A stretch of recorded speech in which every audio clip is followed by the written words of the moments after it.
People often ask me, Bishop, how can I really make a difference in this world? And I understand where the question's coming from.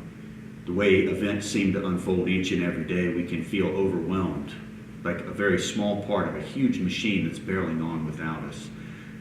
News has been particularly tough in recent months. But I'm here to tell you that there's something you can do, that we all can do, to stand up and make a proclamation for Jesus Christ.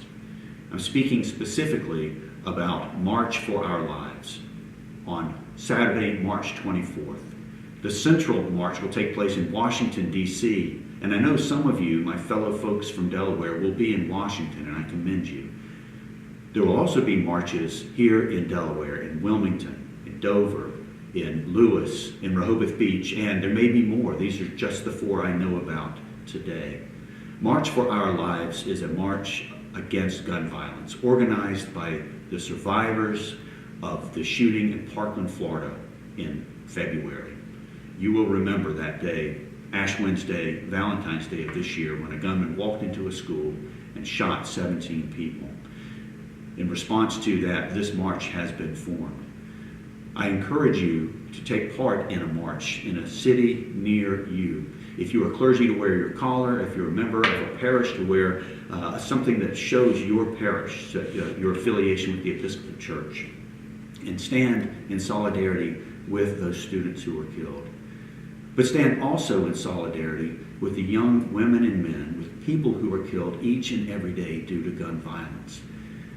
We are reminded of the horrors that happen with guns when a shooting like this takes place.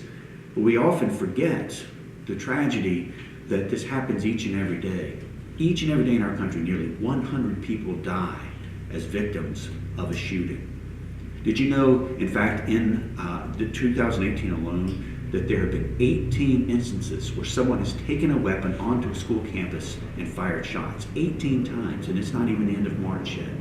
We're familiar with what happened in Florida, but in 17 other instances, people were either harmed, killed, or attempts were made on their lives.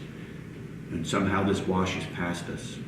We should not accept this as the status quo, that by going to school or going to church you might be shot. We should not accept as a status quo that just by walking down the streets of Wilmington or Dover or Lewis that you might be shot, that whether you're black or brown or white or red or yellow, whomever you are, that you may be the victim of a shooting.